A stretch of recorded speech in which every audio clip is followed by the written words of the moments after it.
Vamos a abrir nuestras Biblias en el libro de Proverbios, capítulo 28. Proverbios, capítulo 28, vamos a leer el versículo 20.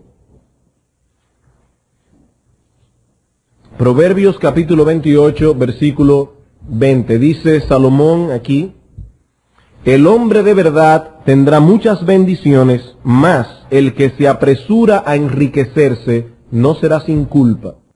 Bien, hermanos, como veíamos el domingo pasado, que fue cuando comenzamos a estudiar este texto que acabamos de leer, aquí encontramos un paralelismo entre dos ideas opuestas. Se contrasta al hombre de verdad, por un lado, es decir, al hombre justo, al hombre íntegro, con aquel que se apresura a hacerse rico. Recuerden que el contraste no es entre el hombre íntegro y el rico, porque se puede ser rico y ser íntegro al mismo tiempo. Ese no es el contraste que tenemos aquí. Más bien se contrasta al hombre de verdad, al hombre justo, con aquel que desea hacerse rico. Aquel que ha puesto las riquezas como una meta en su vida. Y todo el que desea hacerse rico rápido. Por eso el texto dice que el que se apresura a enriquecerse no será sin culpa, nos dice el texto. Es imposible transitar por ese camino y retener al mismo tiempo la inocencia. Eso no puede ser. Para querer hacerse rico hay que amar las riquezas. Y para amar las riquezas hay que dejar de amar a Dios.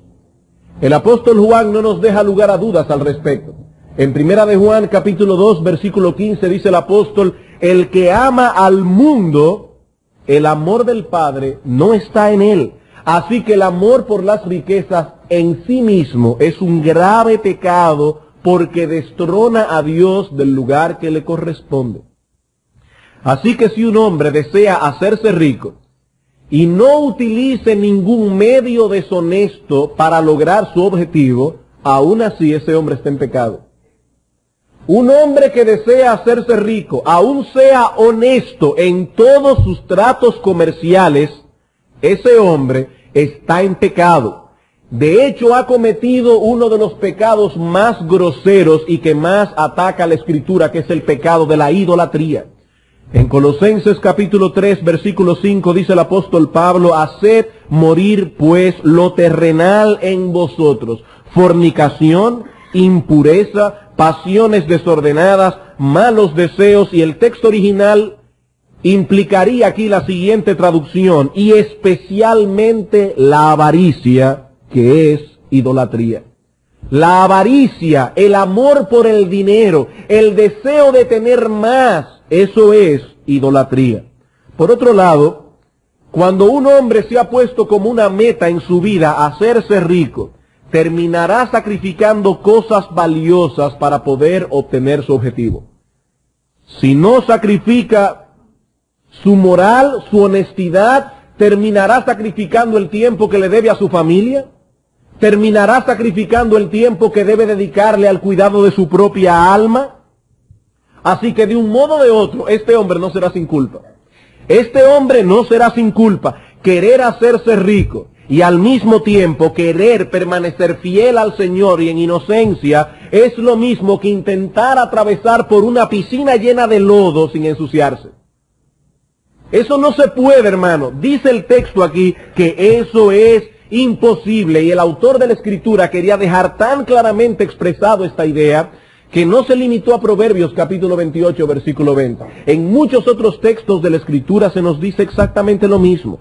Por ejemplo, en Proverbios capítulo 23, versículos 4 al 5, el autor nos da una advertencia: no te afanes por hacerte rico, sé prudente y desiste.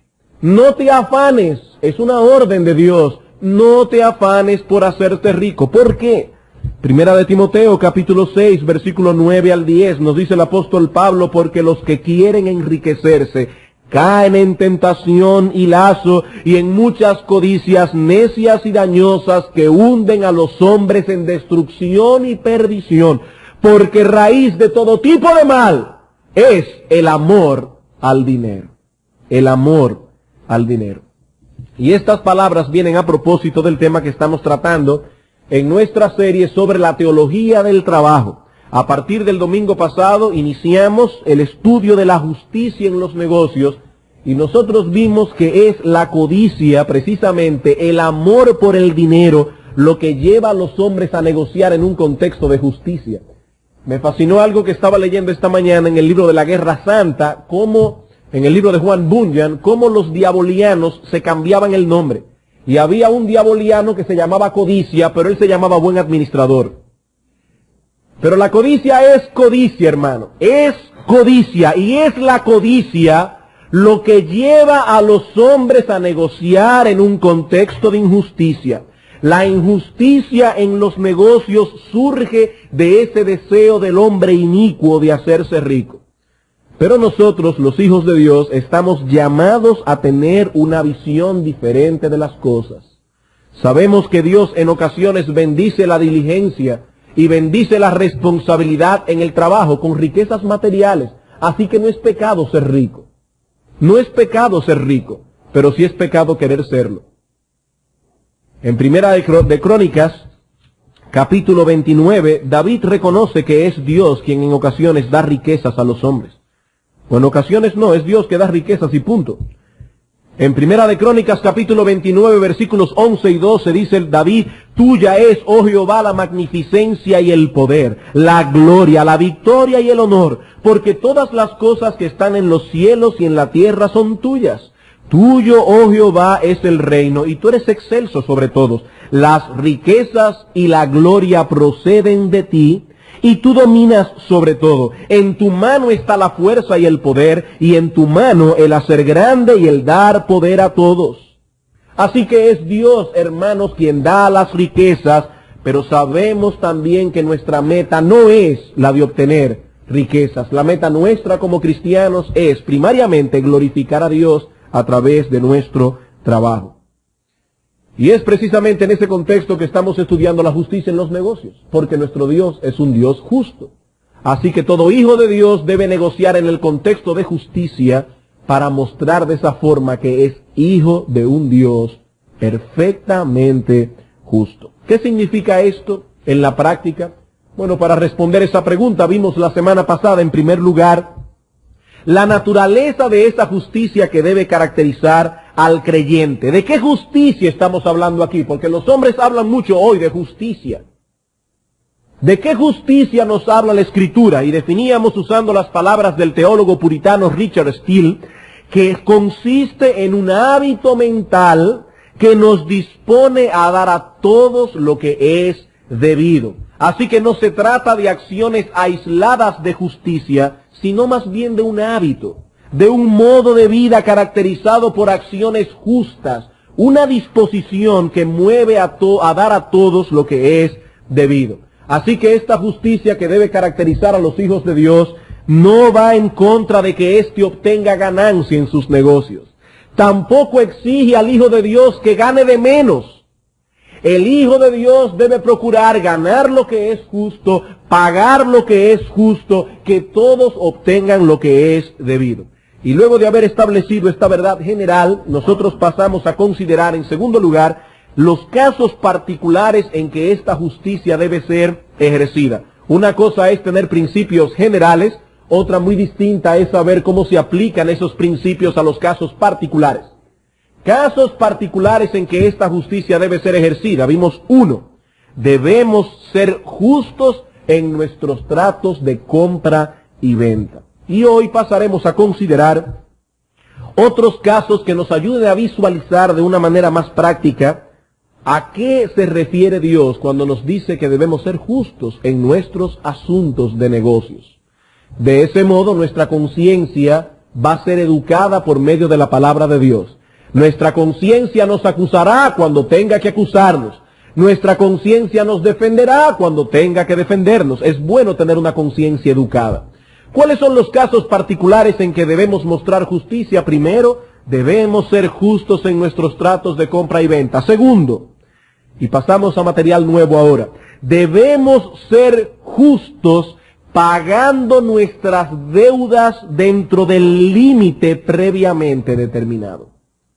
debemos ser justos pagando nuestras deudas dentro del límite previamente determinado. Aquí debo decir, antes de entrar a las deudas, que la prudencia nos debe mover a ser cautos antes de endeudarnos.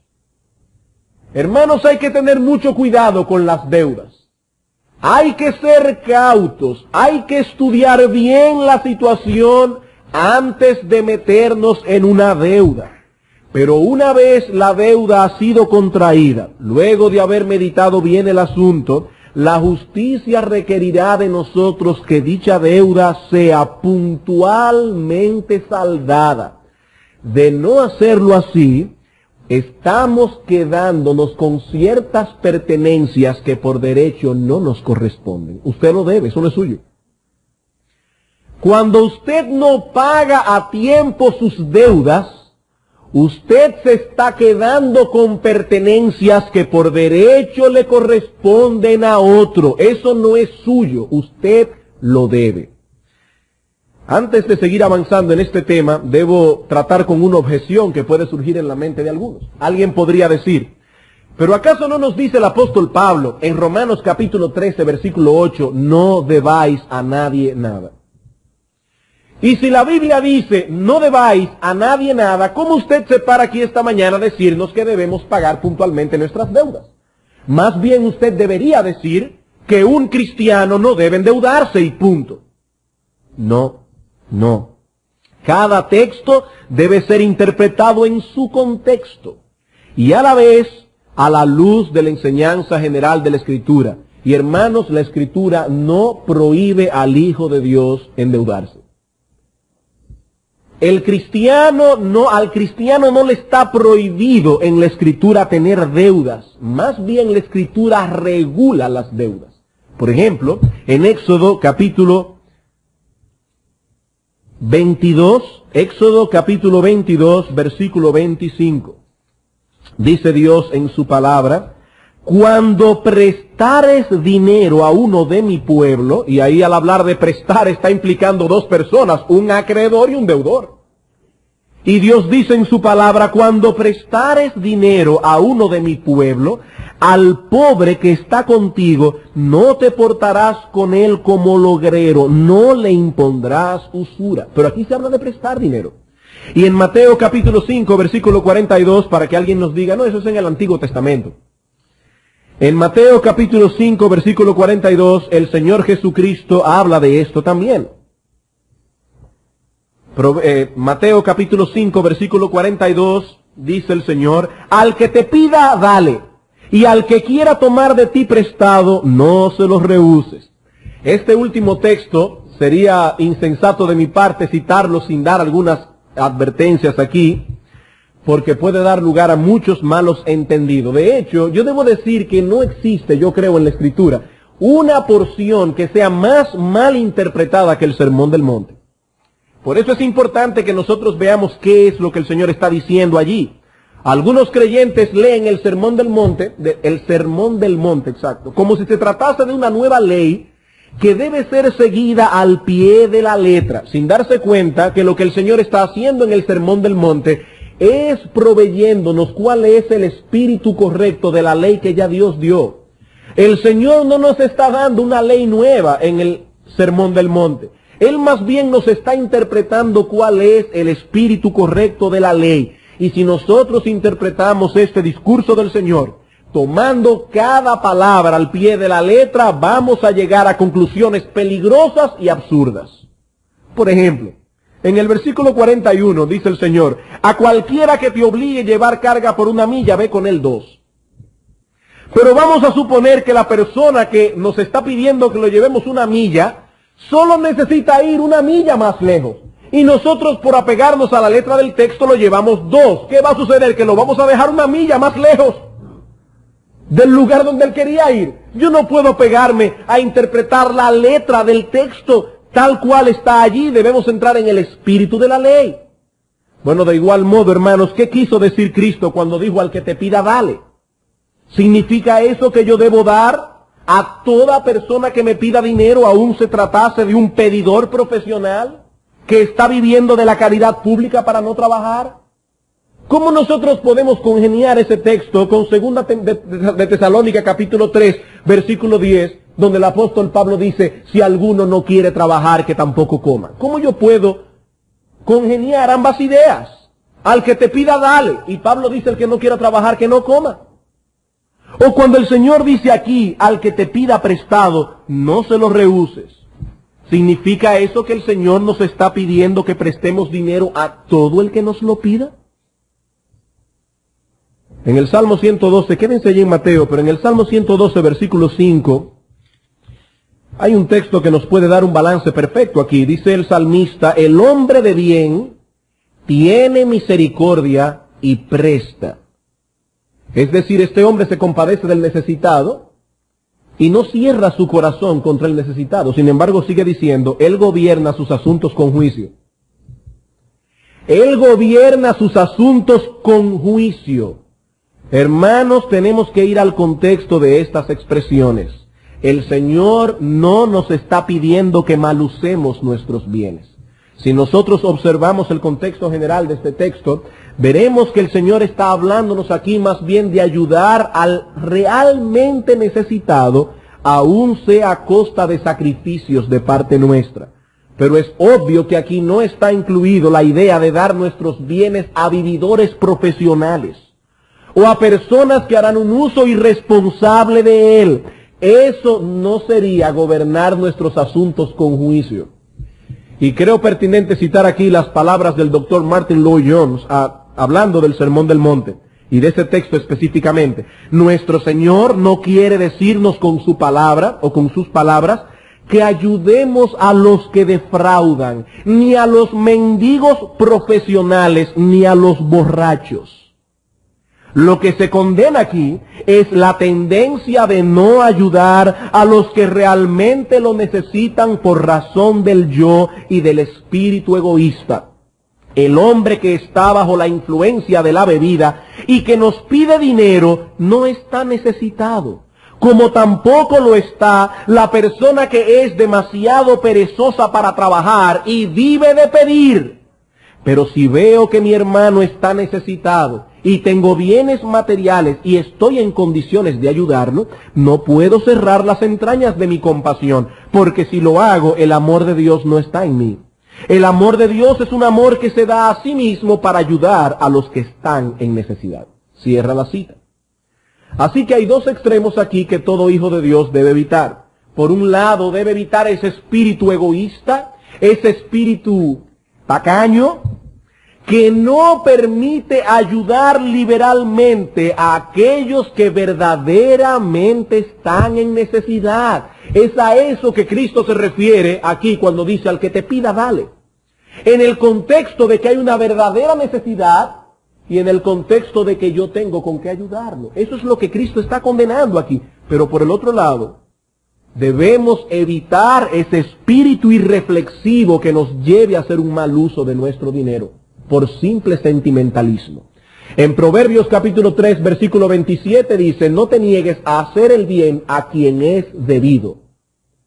Hay personas a quienes no es debido hacer el bien porque estaríamos alimentando una irresponsabilidad. Estaríamos alimentando una irresponsabilidad. Habiendo hecho toda esta aclaración, volvamos al punto donde nos quedamos anteriormente.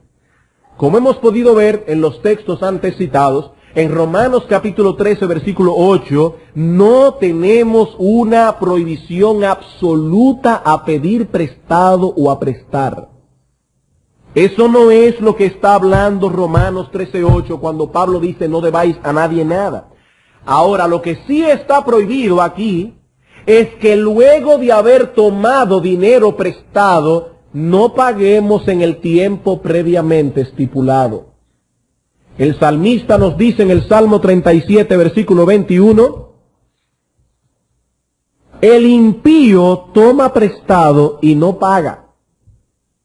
Eso es lo que está condenando Romanos capítulo 13, versículo 8. Es un síntoma de impiedad tomar prestado y no pagar. Repito, hermanos, que cuando hacemos eso nos estamos quedando con bienes que por derecho le pertenecen a otra persona.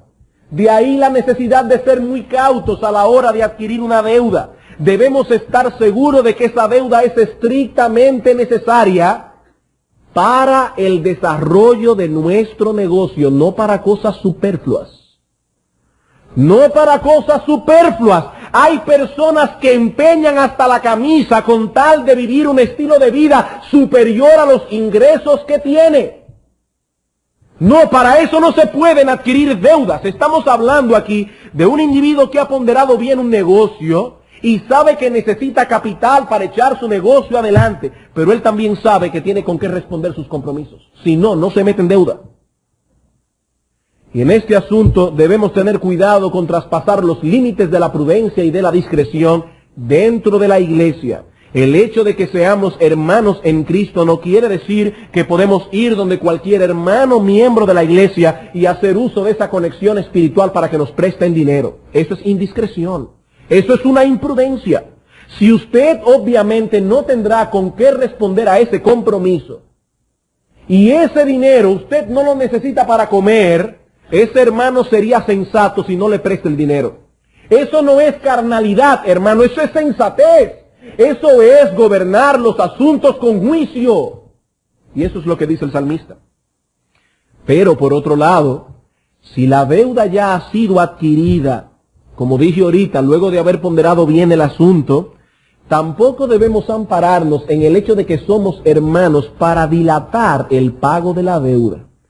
Porque eso sería en violación a las palabras de Pablo en 1 Tesalónica 4:6, donde dice que ninguno agravie ni engañe en nada a su hermano, porque el Señor es vengador de todo esto. Y si usted le quita dinero a un hermano y no se lo paga en el tiempo apropiado, usted lo está agraviando.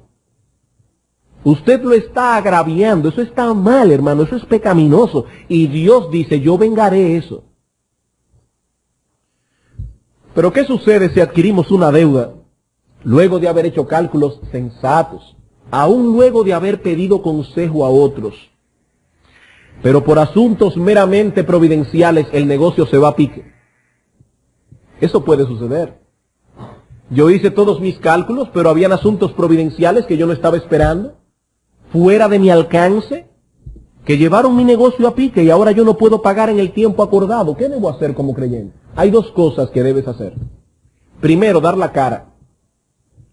Hermano, lo primero que tú debes hacer es dar la cara. Ir donde la persona y decirle, hermano o amigo, en caso de que no sea un creyente, hay un compromiso que ciertamente yo he adquirido contigo, pero que yo no puedo honrar en el tiempo que acordamos. Y en segundo lugar, debemos proponer algún plan de pago distinto acorde con la nueva realidad que tenemos. Debemos acordar un plan de pago en el cual iremos saldando dicha deuda poco a poco. Ay, hermano, es que yo debo 1,000 pesos y solamente me sobran 10 en mi presupuesto todos los meses.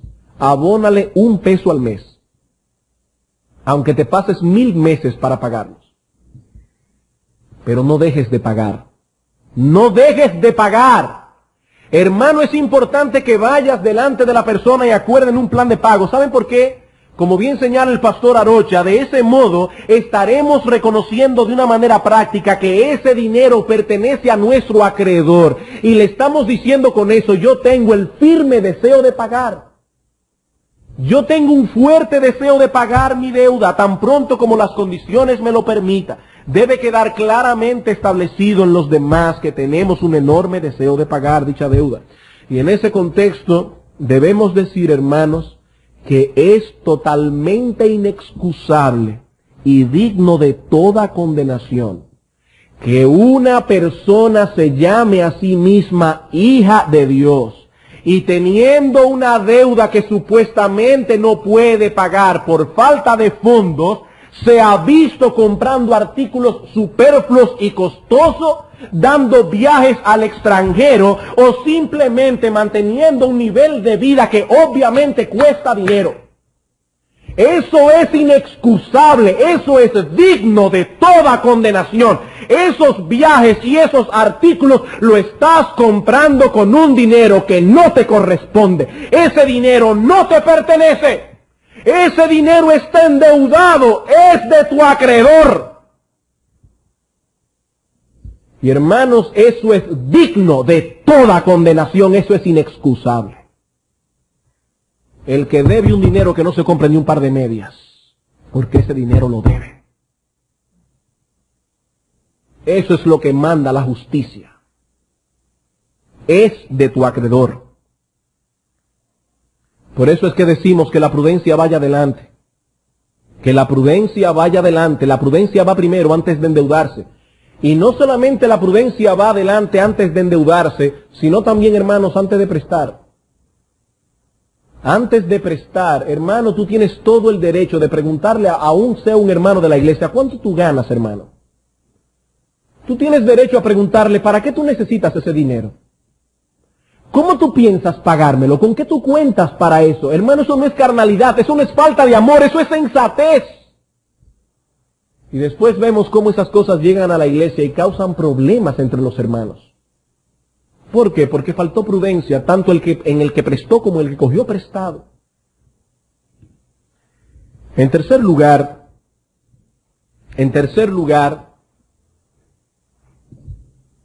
los empleados y los empleadores deben ser justos en sus trabajos. Estamos en el tercer caso particular ahora.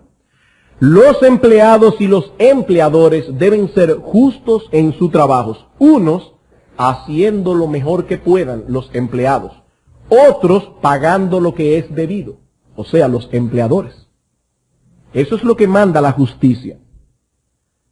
A los empleados debemos decir aquí que usted va a recibir un pago por la labor prestada. Por tanto, debe ser justo en hacer las cosas de tal modo que ese dinero percibido haya sido bien ganado. Y más aún si le trabaja a un cristiano. Porque a veces uno dice, no, tú sabes que el jefe mío es creyente. Y no, precisamente porque es creyente. ¿Qué es lo que dice Pablo en 1 Timoteo capítulo 6, versículo 2? Si algunos tienen amos que sean creyentes, no lo tengan al menos por ser hermanos, sino sírvanles mejor. Porque van a ser creyentes y amados los que se van a beneficiar de tu buen servicio. Si estás trabajando para un creyente, debes esforzarte doble.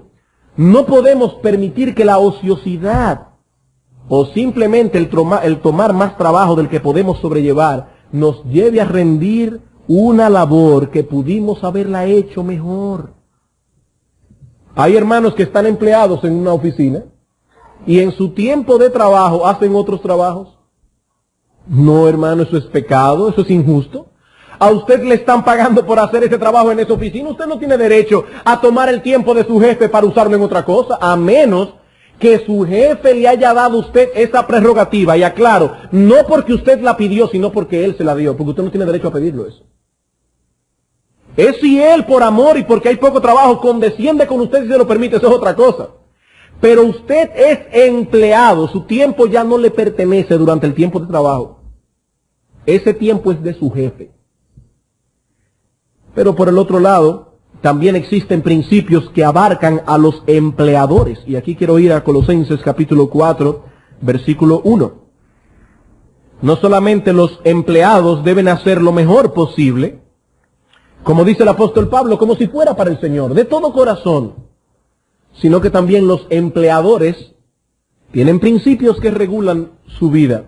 En el capítulo 4, versículo 1 dice, amos, haced lo que es justo y recto con vuestros siervos, sabiendo que también vosotros tenéis un amo en los cielos. ¿Y qué incluye para un amo el hacer lo justo y lo recto? Yo no puedo extenderme mucho en esto, hermanos, porque no me daría el tiempo, pero voy a mencionar 4 cosas rápidamente. En primer lugar, incluye un salario justo. En primer lugar, incluye un salario justo. Y alguien dirá, ¿y qué es un salario justo? Bueno, yo le sugeriría que tomara los mismos principios que vimos el domingo pasado a la hora de poner un precio. Usted puede tomar esos mismos principios y aplicarlos a la hora de poner un salario. Pero recuerda lo que dice Santiago capítulo 5, versículo 1 al 4. Dios juzgará la opresión de los pobres.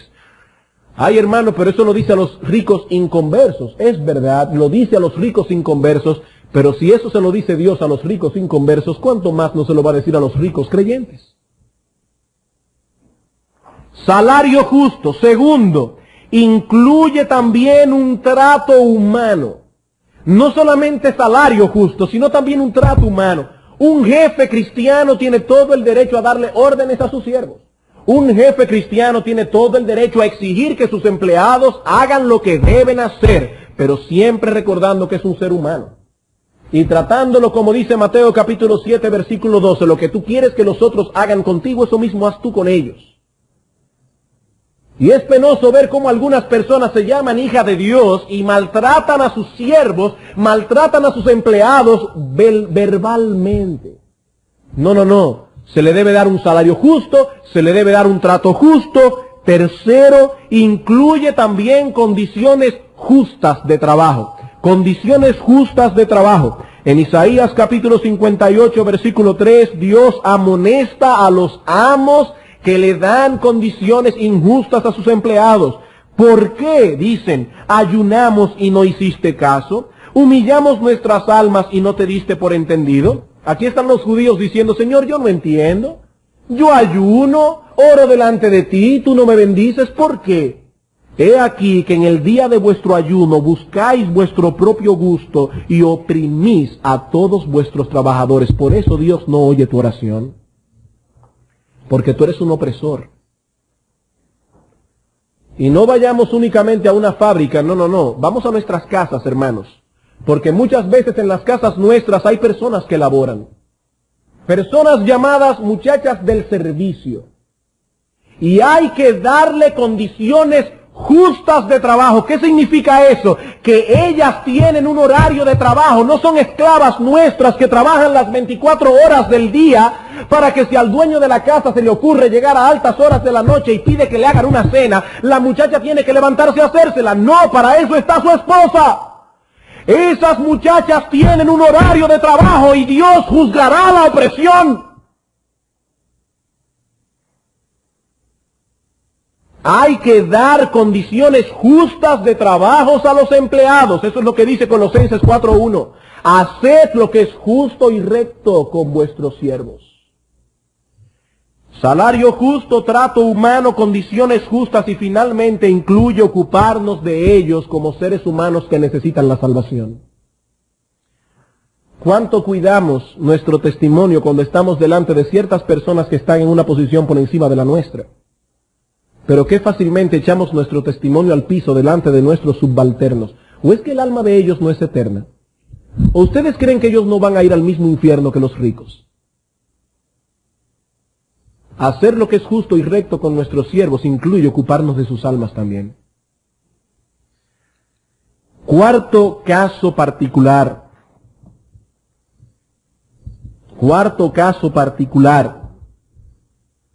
El domingo pasado un hermano me dijo, hermano, tienen que haber algunos hermanos molestos con usted después de ese sermón.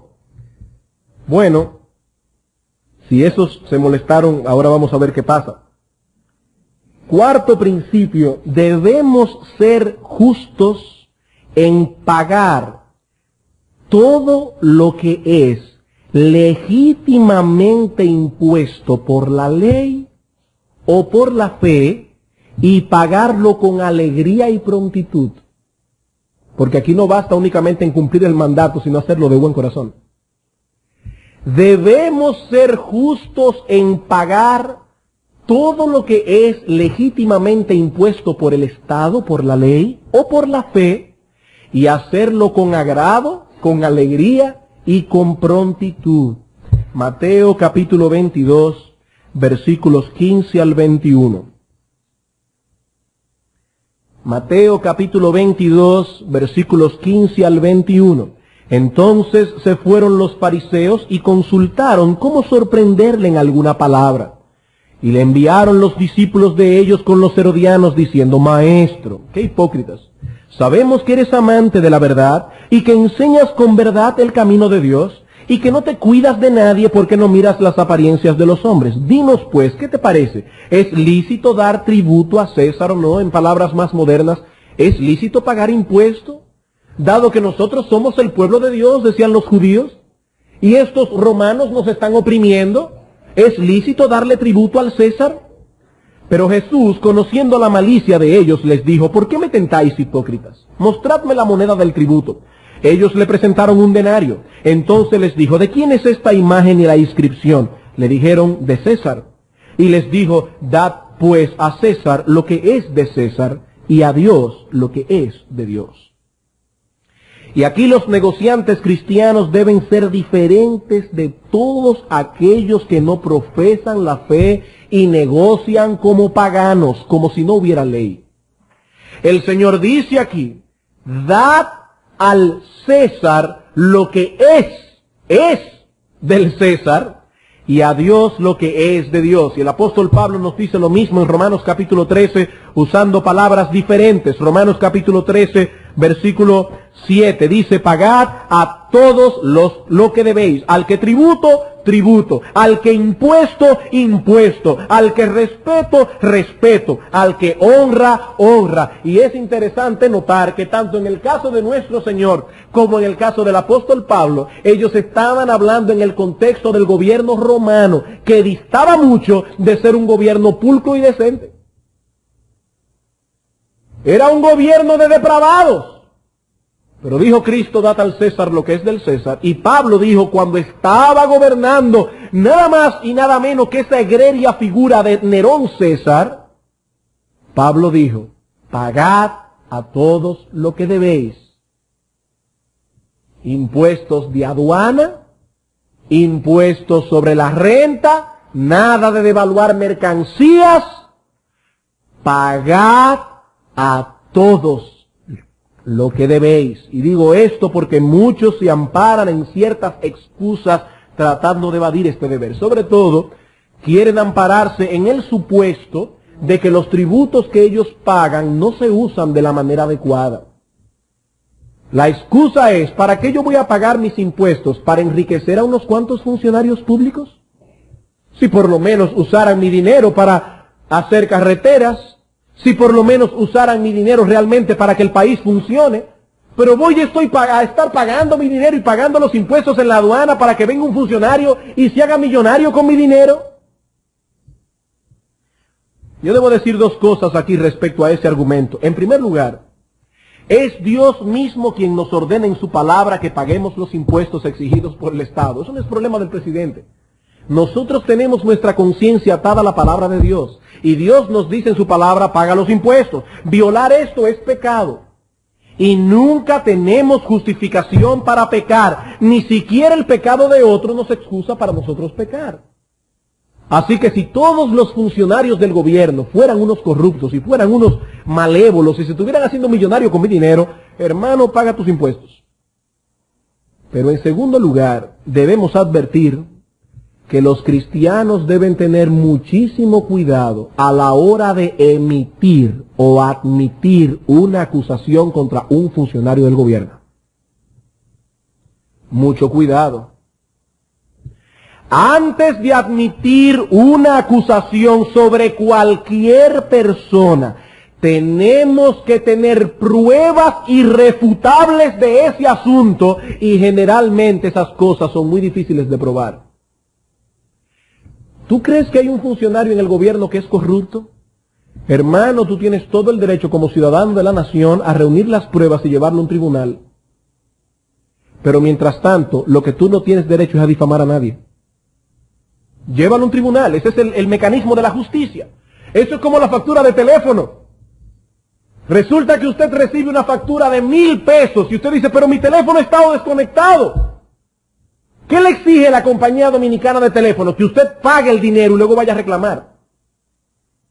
¿Usted cree que un funcionario es un corrupto? Bien, pague sus impuestos y sométalo a la justicia. Pero pague sus impuestos. Porque eso lo manda Dios en la ley. No podemos basarnos en el supuesto de que muchos funcionarios son corruptos para emitir ni admitir ninguna acusación contra ellos si no existen pruebas del caso. Y mucho menos, eso es una excusa para dejar de pagar los impuestos. Ahora noten que el texto de Mateo el Señor no se limitó a decir, dad al César lo que es del César. Él dijo también, dad a Dios lo que es de Dios. Dad a Dios lo que es de Dios. Por eso yo les decía en el encabezado, debemos pagar todo lo que es impuesto, no solo por la ley, sino también por la fe. Es cierto que todas las cosas pertenecen a Dios, pero entre todas las cosas hay algunas que Él ha pedido y que debemos apartarlas para Él en una forma especial. Por ejemplo, todos los días son del Señor, pero el domingo es en una manera especial el día del Señor, y ese es el pecado que más violan los cristianos, supuestamente con una limpia conciencia. No roban ni matan, pero no observan el día del Señor. Vienen a la iglesia el domingo en la mañana, pero no vienen en la tarde. Tan pecaminoso es matar como violar el día del Señor. Ahora bien, todos los días son del Señor, pero ese día el Señor lo ha pedido para Él en una forma muy especial. Bueno, de igual modo, todos nuestros bienes son del Señor. Todo nuestro dinero es del Señor. Nuestra casa, nuestro carro, nuestra ropa, nuestros hijos son del Señor. Pero Él ha pedido en una forma especial y particular que de todos esos bienes nosotros apartemos para Él por lo menos el 10% de nuestros ingresos. Eso ya no es nuestro, eso es del Señor. Y si alguno utiliza ese dinero para usarlo en otra cosa, le está robando al Señor. Y eso no lo digo yo, eso lo dice el Señor en Malaquías capítulo 3, versículo 8. ¿Robará el hombre a Dios? Pues vosotros me habéis robado. Y dijisteis, ¿en qué te hemos robado? En vuestros diezmos y ofrendas. Malditos sois con maldición, porque vosotros, toda la nación, me ha robado. Traed pues los diezmos al alfolí, y haya alimento en mi casa. Y probadme ahora en esto, dice Jehová el Señor. Si no, os abriré las ventanas de los cielos y derramaré sobre vosotros bendición hasta que sobreabunde. Así que, hermanos, ¿cuál es nuestro deber de justicia? Debemos pagar todo lo que el Estado nos impone, todo lo que nuestro cristianismo nos impone. Pagar los impuestos al Estado, impuestos aduanales, impuestos sobre la renta, nada de devaluar mercancía, eso es robar. Eso es robarle al Estado. Y por otro lado, lo que nos impone la fe. Quinto y último, en esto voy a ser más breve, debemos ser justos en proveer para las necesidades presentes y futuras de nuestra familia hasta donde nuestras capacidades económicas nos lo permiten. Debemos ser justos en proveer para las necesidades presentes y futuras de nuestras familias hasta donde nuestras capacidades económicas nos lo permiten. Y algunas personas aquí tienen una visión desbalanceada. No saben diferenciar entre lo que es el amor por el dinero, por un lado, con lo que es una preocupación sana y juiciosa de procurar el sostén económico de la familia. Tan pronto un hombre toma a una mujer por esposa, se está comprometiendo delante de Dios y delante de los hombres a proveer para sus necesidades. ¿Y qué dice Pablo en 1 Timoteo capítulo 5 versículo 8? Que si alguno no provee para los suyos, y mayormente para los de su casa, es peor que un incrédulo y ha negado la fe. Una persona que no provee para los suyos y sobre todo para los de su casa, es decir, su esposa, sus hijos, es peor que un incrédulo, dice Pablo, y ha negado la fe. Ah, hermano, pero la Escritura no nos manda a no afanarnos. Yo me llevo de lo que dice Cristo. No os afanéis por el día del mañana. Yo vivo lo comido por lo servido. No, hermano, no. Una cosa es afanarnos en incredulidad y otra cosa muy distinta es preocuparnos responsablemente por cubrir las necesidades de nuestra familia hasta donde nuestra capacidad económica nos lo permita. La Escritura nos manda a ser juiciosos en el uso de nuestros bienes. ¿Para qué? Para beneficio de nuestra familia. Esto quiere decir que no seremos tacaños con nuestros familiares. Eso quiere decir que no vamos a querer atesorar tanto dinero que nuestros hijos van a estar por ahí pasando necesidad y nuestra esposa pasando necesidad porque nosotros somos tacaños, duros de codo con nuestra familia. No, hermano, porque los bienes tuyos le pertenecen a tu familia también. Eso es injusto. Eso es injusto. Tampoco vamos a hacer un uso irresponsable de tales bienes, es decir, gastándolo en cosas superficiales y sin control. No todo hombre que gana dinero debe pensar en un mañana, en que quizá mañana, hermano, tú amanezcas con un infarto en el corazón y te quedes tieso en una cama. ¿Y qué va a hacer tu esposa y tus hijos? Si tú ganas suficiente dinero para ahorrar, cuidando hacia el futuro de tu familia, pero por un uso indebido de tus bienes lo has malgastado, eso es injusto, hermano. Eso es injusto porque dice Proverbios capítulo 13, versículo 22, que el hombre bueno dejará herederos a los hijos de sus hijos.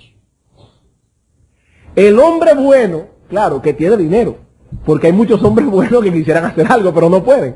Pero aquí estamos hablando de un hombre bueno que tiene con qué. Dejará herederos a los hijos de sus hijos. Este hombre no se preocupó únicamente por las necesidades de aquí y de ahora, sino que también hizo provisión para el futuro. Dice la Escritura que los padres atesoran para los hijos. Los padres atesoran para los hijos. Eso no es falta de fe, eso es una sensatez piadosa. Es lo mismo que sacar un seguro de vida. No, yo no tengo seguro de vida, yo tengo fe. No, hermano, si tú puedes tener un seguro de vida, busca un seguro de vida. Para el día que te entierren 7 metros bajo tierra, tu esposa tiene su vida tranquila. Eso es lo que hace un hombre bueno. Él dejará herederos a los hijos de sus hijos. Tenemos que ser sensatos, hermanos. Hay que tener cuidado con esa visión desbalanceada de la espiritualidad. Eso no es piedad, eso es insensatez. Bien, hermanos, hemos dicho que todo negociante cristiano debe mostrar a través de negocios justos que es hijo de Dios. Y recuerde lo que dije el domingo pasado, no estamos diciendo aquí que para ser hijo de Dios hay que hacer negocios justos, porque eso sería salvación por obras. No, la única manera para ser hijo de Dios es arrepintiéndote de tus pecados y yendo a Dios en arrepentimiento, aceptando por fe el sacrificio de nuestro Señor Jesucristo. Así es que uno se hace hijo de Dios. No, aquí estamos hablando de aquellos que ya se han arrepentido de sus pecados, que ya son hijos de Dios, ahora deben mostrar que son hijos de Dios a través de negocios justos. Y hemos visto ya algunos casos particulares en los que se ha de aplicar este sentido de justicia. Y a la luz de todo esto, quisiera concluir dejando 2 pensamientos en vuestras mentes a modo de aplicación. 2 pensamientos. Primero, debemos examinar nuestras vidas, cómo se ha desenvuelto hasta ahora en lo concerniente a este deber de la justicia. Probablemente ante los ojos de los demás somos personas honestas y justas. Nuestra reputación ante los ojos de los otros no ha sufrido ningún daño. Pero hermano, ¿qué te dice tu conciencia luego de haber escuchado todo esto? ¿Qué te dice tu conciencia? No pienses en lo que otros opinan de ti. ¿Qué te dice tu conciencia? Dejemos que la conciencia hable. No la silenciemos con argumentos y excusas humanas. Y luego que la conciencia haya hablado, hermano, ve delante de Dios en arrepentimiento, confesando abiertamente tu pecado y con la firme resolución de mostrar tu condición de creyente a través de una vida justa. Como dice Daniel, hablándole a Nabucodonosor, le dice: Rey, tus pecados redime con justicia y tus iniquidades haciendo misericordia. Y en segundo lugar, otro pensamiento y último que quiero dejar en vuestras mentes a modo de aplicación es que debemos procurar que todos nuestros asuntos sean regulados por la justicia. De modo que solo voy a reconocer como ganancia aquello que fue obtenido honestamente. Todos mis asuntos los voy a tratar con justicia y solo vamos a reconocer como ganancia aquello que fue obtenido honestamente. Eso requerirá de nosotros que a la hora de tomar una decisión en casos dudosos, nos iremos por aquel camino que parece más honorable, más justo, más claro, más piadoso, más caritativo, aunque sea el camino por el cual vamos a ganar de menos. Cuando estamos ante una disyuntiva, dos caminos, no estamos claros, hermano, vete por el menos dudoso, vete por el camino más caritativo, por el más honesto, aunque ganes de menos. Si alguien piensa que esa no es precisamente la forma más segura de hacernos ricos, les aseguro que es el mejor modo de guardar nuestra inocencia y de tener una conciencia limpia. Sí, es el camino más largo para hacernos ricos, es verdad, pero es el único con el cual mantendremos la inocencia. Es el único camino por el cual mantendremos una conciencia limpia. Y antes de orar para concluir, voy a leerles lo que dice el profeta Isaías. El que camina en justicia y habla lo recto, el que aborrece la ganancia de violencias, el que sacude sus manos para no recibir cohecho, el que tapa sus oídos para no oír propuestas sanguinarias, el que cierra sus ojos para no ver cosa mala, ese habitará en las alturas. Tus ojos verán al Rey en su hermosura. Ese, el que hace lo recto y todos sus asuntos los gobierna con honestidad y con justicia. Vamos a orar.